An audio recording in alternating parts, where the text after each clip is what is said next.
Leo tunapata bahati nzuri sana kuja kuitazama tamthilia iliyotoka katika viunga vya nchi ya Tanzania. Hatimaye kwa mara ya kwanza tunaiweka maneno ya Kiswahili.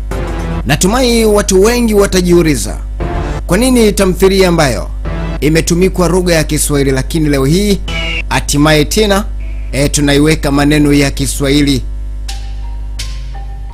Bana, ninakuomba uweze kuniazima macho yako na masikio, hatimaye utaweza gundua na utaweza tambua kwa nini tunaamua kuweza kuifanyia hivi.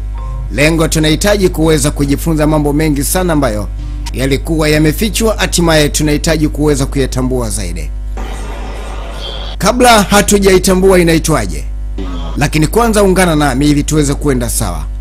Kumbuka, huu ni mwanzo tu.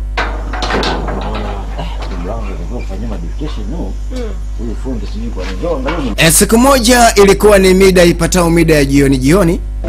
Leo kuna baba mmoja aliyekuwa na mtu wake wa karibu aliyekuwa akimpenda. Hatimaye kuna mambo mengi sana ambayo alikuwa ameweza kumwahidi, na katika mambo hayo, lakini jambo la kwanza ilikuwa ni kuweza kumtengenezea sehemu yake ya makao, na maanisha nyumba. Sasa aliweza kuandaa makazi hayo, na hatimaye leo ilikuwa ni siku muafaka kwake kuweza kumleta yule ampendaye kuja kumuonyesha jinsi mazingira yalivyo, na baada ya hapo basi maisha yataendelea kama kawaida. Ni kwa sababu alikuwa akimpenda mno sana. Lakini sasa kitu cha kushangaza zaidi, hii nyumba imejengwa porini, sio kijijini wala mjini. Ni kwa nini imekuja kujengwa maeneo haya? Mimi na wewe hatujaweza kuelewa, lakini kwa sababu uko nami tutaweza kuelewa kwa nini imekuja kujengewa maeneo haya. Kazi anapofanya kazi, ambia kiukweli anasema kwamba atamtafutia kila kitu. Unataka nini? Yani mpaka mfanya kazi. Yani bibi atakaa tu kama kawaida, ni kula na kulala. Hiyo ndio burudani yake bwana. Hapo ndo furaha kwangu. Anasema yeye kwake ndio furaha, lakini wakati akiwa akimwelezea, ghafla tetemeko kubwa limetokea maeneo haya. Katika ile nyumba hatimaye kuna shimo moja kubwa limetokea, na wale ndugu wote wanazamishwa katika ile ardhi. Anatokea kiumbe kama huyu, kiumbe wa ajabu. Ni kwa nini katokea maeneo haya? Hatari. Bwana we, kapiga chechele pale kama jinsi unavyotazama, kitu ikajirudi kama ilivyokuwa toka mwanzo. Hatari sana. Na kulipa msasi na mwanangu, siwezi acha kiumbe chochote. Na yeyote atakayethubutu kuishi katika nyumba hii, ndiye atabaki mlinzi wa kulinda nyumba hii. Bwana we, hatari sana, umesikia hiyo? Analipa kisasi cha damu yake, na yeyote yule atakayeweza kusubutu kuweka hata unyao wake mle ndani, kama kawaida atabaki kuwa halali yake na atabaki kuwa mlinzi wa maeneo hayo. Baba noma sana. Omali Yusuf Pictures kama kawaida wanatuletea tena bonge la dude hili hapa, lakini washiriki kama kawaida tuko na Adam Hamisi mwite Mwanya, tuko na Steven Bikoko mwite Bikoko, tuko na Zainabu Shabani mwite Ina, tuko na Farida Masele mwite Angel, vile vile tuko na Edwin D Simfukwe kama kawaida. Hawa wote wanapatikana katika hii hapa ukweli tunaita Nyayo za Maiti. Kumbuka leo tuko ndani ya episode ya kwanza na inawekwa maneno ya Kiswahili, nami mwenyewe Mkaridi wananiita Mkalida original kama kawaida. Ni 0626430336. Kama kawaida za namba zangu Mkalidi wananiita Mkalida original kama kawaida. 062643033618. Haya, ilikuwa ni mida ipatayo mida ya asubuhi. Ni katika kijiji cha jirani na ile nyumba. Tunakutana na mzee mmoja alikuwa anajiandaa kwenda shamba mara moja. Wakati ule kuna kijana mmoja anatokeza maeneo haya, aribisha hodi, hatimaye alikaribishwa. Nzuri. Ni kama ilivyokuwa kawaida, salamu ni kitu cha kawaida. Sawa kabisa. Hatimaye aliweza kukaribishwa keti maeneo yale, aweze kuzungumza kipi ambacho kimemleta maeneo yale. Ngoja tumsikie. Sasa karibu. Nashukuru sana. Vipi mama mkubwa hapo yupo? Yupo. Hajambo. Sawa kabisa. Ndio, karibu. Nashukuru sana. Naam. Ulikuwa na shida gani? Mimi kuna tatizo lilikuwa limenileta hapa. Umefika ndio kama kitu. Sasa mimi bwana shida kubwa sana. Yule jirani yangu ninaishi naye yule Asumani yule, kwa kweli yani ananiharibia sana. Bwana mdogo amekuja maeneo haya, yuko na matatizo, yuko na shida. Ina maana kamfuata mwenyekiti. Mwenyekiti anahitaji kuweza kumtatulia matatizo yake. Sasa mzee, hayo malalamishi sasa ndo nakuletea wewe kama kiongozi wa mtaa. Basi tuangalizie namna ya kufanya, kwa sababu zaidi ya hapo tunaweza kufika mbali. Siku zote ukiwa kama mwenyekiti natakiwa uwe kama kiongozi wa kijiji. Bwana, wakati tunaendelea kuitazama tamthilia hii ya Nyayo za Maiti, Karibu sana. Kumbuka nitakuletea wasifu wa mmoja baada ya mwingine. Tutamtambua yeye ni nani. Ina maana namaanisha kwamba tutaweza kuwatambua washiriki wote wa tamthilia hii hapa wa Nyayo za Maiti, kuweza kuwatambua kuwa wao ni wakina nani, wana miaka mingapi, walizaliwa lini, na kazi ya sanaa walianza lini. Baada ya hapo natumai tutakuwa tumewaelewa zaidi. Kubwa ilikuwa ni ile funguo ya kule ulikotupangisha. Kwa sababu nimekuja na wale vijana nimewaacha kwenye miembe hapo. Ndio mmefika na vijana Na basi watakuwa wamechoka. Ukiwa kama kiongozi, hatimaye kila kitu lazima uweze kuongoza. Hatimaye bwana mdogo mmoja kama kawaida Naona kama amekuja maeneo haya, anasema kwamba anahitaji kuweza kupata funguo kutoka kwa mzee, yani mwenyekiti wa kijiji, kwamba kuna nyumba moja ambayo wameipanga. Kwa hiyo walikuwa na project ya kuweza kutengeneza tamthilia. Kwa hiyo sasa company waliona kwa sababu mwenyekiti ni mtu ambaye anatoa company, basi waliona vyema waweze kushirikiana naye ili mambo yaweze kwenda sawa. Bwana mdogo kaja kuchukua funguo. Asante sana. Sasa mimi sikai sana. Ndio. Wacha tu mimi niende. Basi karibu. Sema Ni baada ya kuwa tayari kapata huduma yake, basi anahitaji kuweza kuondoka. baadaye Kwa sababu ndugu zake, rafiki zake Kuna tatizo. amewaacha maeneo hayo. Maswala. Mwenyekiti anasema hakuna tatizo, hapa ni nyumbani. We karibu tu. Karibu na sana. kingine Na. wewe ndio mwenyeji wetu. Kama kuna vijana hapa utukutanishe nao kwa sababu kuna kazi mbili tatu. Bwana mdogo bado anahitaji msaada kutoka kwa mwenyekiti, kwa sababu Usihofu hiyo. mwenyekiti ni mtu wa watu. Sasa kwa sababu msaada ameanza kutoa, kama sisi atahitaji kuweza tena kutoa msaada mwingine. Ngoja niende. Karibu sana. Haya. Wake basi waliagana na hatimaye aliondoka. Lakini mwenyekiti, nataka uwapangishia. bwana mdogo alianza kuwa na maswali. Hivi ile nyumba kabisa tangu wanaianza msingi inaua watu, wanakufa pale pale. Bwana mdogo alianza kumuuliza mwenyekiti kwa ile nyumba aliyoweza kuwapangisha wale ndugu. Hatimaye ni nyumba ya Rana. Wangapi na hawaishi kwenye nyumba hiyo? Inakuweje wapangishe wale vijana maeneo yale wakati ni hatari? Ina matatizo. Lakini mwenyekiti anasema, bwana sikiliza, kifo ni kifo tu. Kikikukuta ndugu yangu, basi unakuwa umekufa. Sasa nakueleza hivi, nilishamaliza hayo mambo. Mwenyekiti anajiona kwamba ni mtaalamu wa tambo kama kawaida. Kuna tatizo. Wataalamu wanazidiana. Anasema wataalamu wanazidiana bwana. Kachapata dawa, Nafahamu. ina maana tayari kashaweka zindiko maeneo yale, na hatimaye kila kitu kinakwenda sawa. Shida. Balaa. Kwa sasa hivi hakuna shida kabisa. No problem. Hakuna tatizo. Anawahakikishia kuwa kila kitu kiko sawa na hakuna shida yoyote. Bwana, mambo yako kama hivyo. Vijana hawa wamekuja moja kwa moja maeneo haya. Leo walikuwa wako na project moja ya kutengeneza filamu yao ya kuweza kuelimisha jamii, basi waliona bora waje katika kijiji hiki.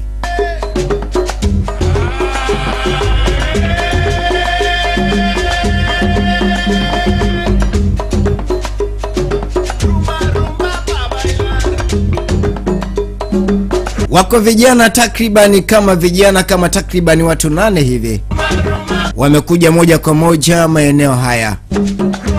Ila kumbuka tu kwamba mtunzi wa tamthilia hii anaitwa Alex Wamilazo, na director ameweza kuiongoza vyema kabisa, anaitwa Omali Yusufu.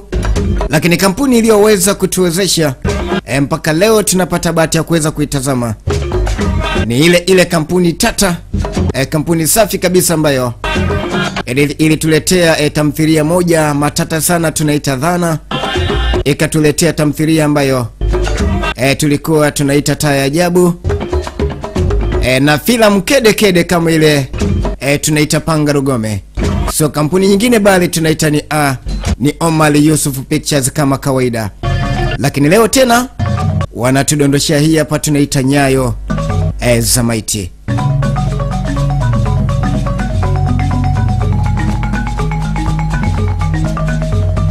Basi safari ilianza kama hivi. Wanahitaji kuelekea maeneo yale ambako wameweza kupangishwa nyumba ile, kwamba ndiko watakakoweza kuishi maeneo yale mpaka wanafanya kazi yao wanamaliza. Walipofika maeneo haya wakachoka. Inaonekana ni mbali, yani kijiji kiko mbali, na wao wameamua kwenda kuishi huko ambako huko nyumba iliko. Pale karibu tunafika. Kiongozi wao wanasema, ndugu zanguni, vipi inakuwaje? Mbona mmechoka? Wakati bado hatujaweza kufika katika eneo la tukio. Embu tafadhalini ndugu zanguni, amkeni, karibia tunafikia maeneo hayo.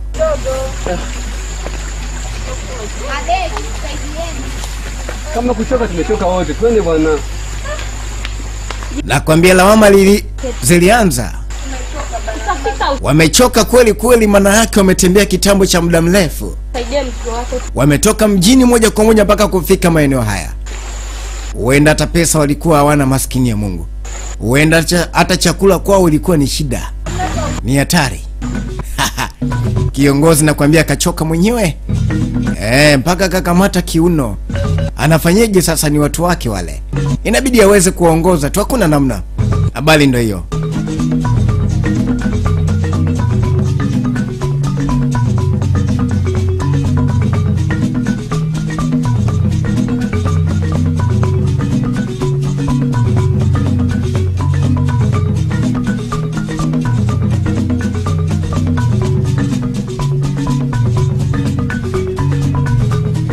Hatimaye wamefika sehemu husika.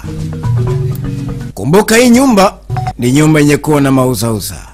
Wakati picha yetu inaanza, kuna kijiba alitokeza maeneo haya akasema kwamba hataweza kuruhusu mtu yoyote aweze kuweka hata nyayo yake mle ndani, na atakayeweza kugusa kuingiza hata mguu wake mle ndani basi atabaki kuwa mlinzi, na maana mzee mzima analipa kisasi. Sasa wewe kilichokuleta nini? Walipofika maeneo haya, Nishasema maisha haya siyawezi. bibi anasema kiukweli mimi maisha haya siyawezi. Nahitaji kurudi nyumbani, nimezoea kula bata. Mtaniletaje maeneo haya? Nalaleje kwanza maeneo haya? Sehemu yenyewe ovyo. Viki kama yenyewe kwanza pa kulala sisi tutalalaje vumbi. Kama kawaida watalalaje chini, kuna vumbi. Tulizofanya mjini kuja kumalizia huku kijijini tena imekuwa shida. Matatizo hayo, ina maana kumbe tayari kuna kazi ambayo tayari ameshaweza kuifanya. Sasa kuja kumalizia maeneo haya anaanza kuona shobo. Jamani, Mabibia wa town ya shida tupu. Kama kawaida. Hapo ndipo utaweza kugundua kwamba wife material ni nani. Mvumilivu siku zote ula mbivu. Yaani bibie pamoja na kazi yote aliyoweza kuifanya, lakini sasa ameshindwa kumalizia. Anaona kuketi maeneo haya inakuwa shida. Kama kawaida. Ndani kuna vumbi ya kueleweki. Vumbi, madirisha wazi wazi. Kama kawa watalala humo. Ye kazoea vioo, kazoea rifti. Kama kawaida kula mabagas. Sasa anakuja huku mwanza kumlisha miogo. Wapi na wapi? Nani kasema? Ikabidi kiongozi amfuate mbembeleze. Unajua siku zote lazima maisha uwe na moyo ili kazi yako iweze kwenda tu, hakuna namna. Kiwezekana hata uongo, mdanganye hatimaye kazi ishe. Habari ndio hiyo. Hawa ndugu wanaingiza vyombo vyao ndani kama kawaida. Wanachunguza nyumba. Maskini ya Mungu. Kumbuka muda si mrefu. Kuna watu wamemezeshwa pale. Watu wameingia chini ya ardhi. Kama kawa. Sijajua kama wamehifadhiwa maeneo hayo, mimi sijajua. kazi. Huyo naye huyo wivu tupu.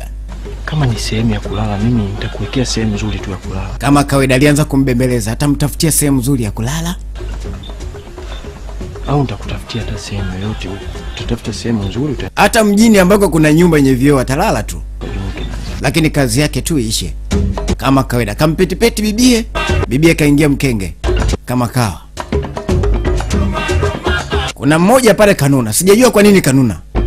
Kama kawa wenzake wameketi akasimama.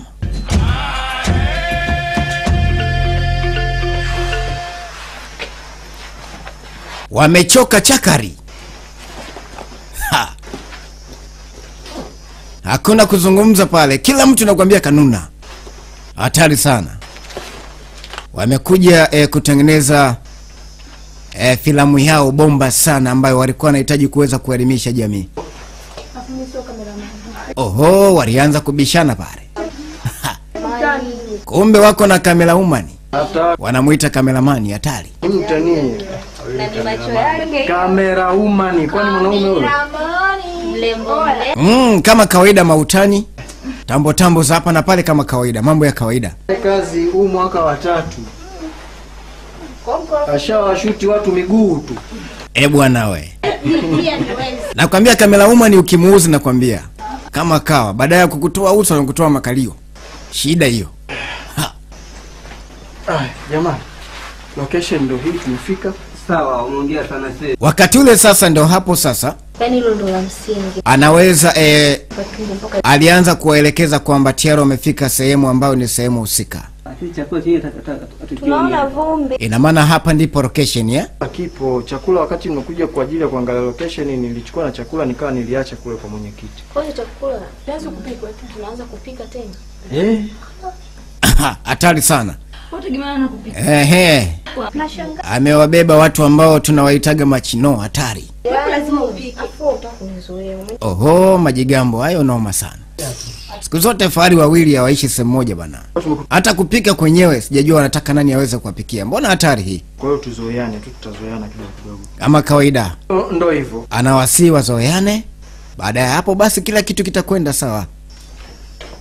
Nafikiri kile chumba cha mwisho kule. Sasa ni muda wa kuanza kugawana. Kwamba huyu na huyu wataingia huku na huyu watalala huku. Alafu hapa na hapa. Kama kawaida magao hayo. Sijui sasa wenyewe muangalie. Wanawake huku au tunaenda kule. Walianza kugawana kama hivyo. Kama jinsi ambavyo nimekwisha kuarifu kuwa nitakuletea wasifu tunaita biography ya mtu mmoja baada ya mwingine, lakini katika episode yetu ya kwanza tutakuwa na mtu mmoja tunamuita Zainabu Shabani, lakini humu anatumia jina la Ina, ambaye humu yeye yuko kama kameramani, yuko kama kameraumani, ambaye ndio huyu hapa bibi ambaye amekamata vifaa vyake vya kazi.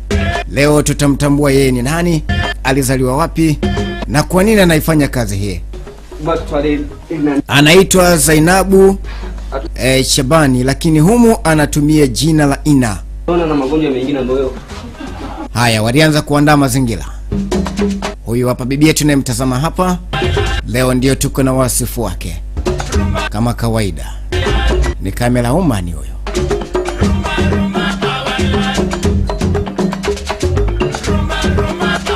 Mambo hayo. Kama kawa watu wanajilaza pale, njazi na zimewagonga kweli kweli. Unaongea na mimi, unaongea na nani? Hautakula? Upande wa pili sasa. Ni noma. Nipe basi keki kidogo. Majigambo hayo. Shangani. Wapi? Oho, anatafuta sehemu ya kulala. Machino naye. Tandika useme yote. Ambia tandika hapo ulale, kwani kuna shida mama? Popote pale, nafasi yote hii ya kwako mama. Tandikia ni kwa. We. Keka. Yaani mimi nilale chini. Mimi nimekuja kufanya kazi yangu. Kwa hiyo kila kitu wewe, mimi nataka kulala. Kama kawaida kila kitu amtafutie yeye, kula kulala. Habari ndio hiyo. Na leo tuko na wasifu wake. Bwana, nisipoteze muda, hebu tuende moja kwa moja katika wasifu wa huyu bibi yetu tunamuita Zainabu Shabani. Katika tamthilia hii hapa ya Nyayo za Maiti anatumia jina la Ina. Alizaliwa mwaka 2002.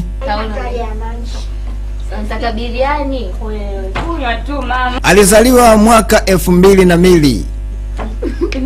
Katika sehemu ile wanaita Morogoro. Kama kawaida maeneo yale ya Mvemero. Ndiko ambako bibia huyu alikozaliwa maeneo hayo. Familia yao ina familia ya watoto 4. Yeye ni mtu wa pili kuzaliwa. Ina maana akitoka wa kwanza basi anafuata yeye, anakuwa yeye ndo mtu wa pili. Ina maana yeye ni mtu wa pili kuzaliwa. Sana yake alianza akiwa na umri wa miaka miaka 15 kama kawaida. Mbona mama naona hapo? Alianza mwaka 2017 mpaka sasa anafikisha leo tunatoboa miaka tunasema kwamba ni mwaka 2020 mpaka sasa. Basi ana miaka mingapi? Ana miaka 3 katika sanaa yake, na tamthilia yake ya kwanza ilikuwa inaitwa Sanda ya Siwa. Alikuwemo mle kama mhusika mkuu katika hiyo tamthilia hiyo tunaita Sanda ya Siwa. Lakini hii ambayo tunaitazama siku ya leo katika tamthilia yetu ya Nyayo za Maiti ni tamthilia yake ya pili. Huo ni wasifu wake huyu bibi, lakini kwa sasa yuko na mchumba, lakini ana mtoto kama kawaida. Anaipenda sana sanaa yake na anahitaji kuja kufanya makubwa sana katika tasnia hii hapa ya sanaa katika nchi yetu ya Tanzania kama kawaida. Anaitwa Zainabu Shabani. Natumai tumempata. Haya, mambo yanaendelea. Mheshimiwa ameenda kwenda kumletea hiki kitu aweze kuchagua sehemu atandike alale. Toba kinanuka, alafu hatimaye kina vumbi tupu. Mbona majanga haya? Kalalia au? Anaulizwa, je, yeye anaweza kalalia hiyo? Makubwa hayo. Pande wa pili sasa. Matumbo nakwambia yamegoma. Au kama vipi tumwambie atupeleke. Matumbo yamegoma, njaa inauma. Upate hata chochote. Wanataka kula chakula, kiwezekana basi wapewe hata panzi hapa, mijusi nini, panya wale tu, hakuna nyingine. Hakuna lingine la ziada. Habari ndio hiyo. Tujiendee basi. Lakini ninawaza. Nadhani kwanza tushirikishe mabinti, tusikie angalau na maamuzi gani. Tukawaombe labda anaweza kuwa na chochote cha. Wanashindwa kuwa na uamuzi moja kwa moja. Wanataka kuweza kuunganisha na akili za kike hapa. Siku zote watoto wa kike ni washawishi, kwa hiyo waliona bora waweze kwenda kuwashawishi na watoto wa kike hatimaye ili waweze kuungana pamoja. Upande wa pili kimenuka. Nataka mpika mzuri. Kama kawa. Harufu tupu, vumbi tupu. Mpaka kaleta sinema mzuri. Una vumbi. Kuna vumbi, anataka sehemu ambayo ni classic. Shwari. Mbona mnajipodoa? Sinja ishapo wakati. Pande wa pili sasa huku njaa inagonga, inang'ata, inauma. Naona tumbo angalau. Kumbe yeye ishapata yani. Afunyie. Siku zote mabibie siku zote anakuaga wajanja kwenye mikoba yao mle ndani hatari. Walikuwa wamebeba japo kidogo, hatimaye yao wanagonga. Wameshapozesha njaa, hatimaye masuala yanasonga mbele. Upande wa pili. Wewe director njoo hapa. Kuja hapa. Nina maswali mimi nawe. Kaitwa huku.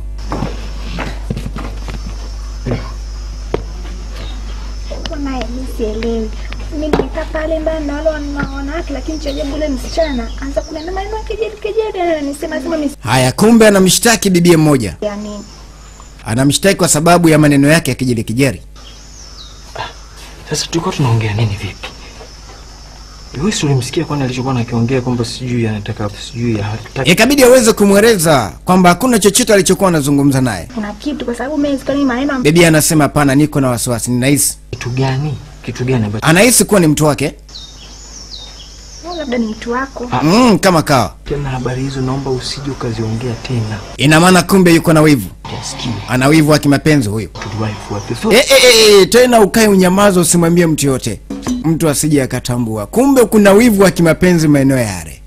Hatari sana. Haya, sehemu yetu ya kwanza inaishia hapa. Tukutane katika hatua yetu ya pili ya picha safi, tunaita Nyayo za Maiti, iliyowekwa maneno ya Kiswahili nami mwenyewe mkaridiwa ananiita Mkalida original 0626 430 336.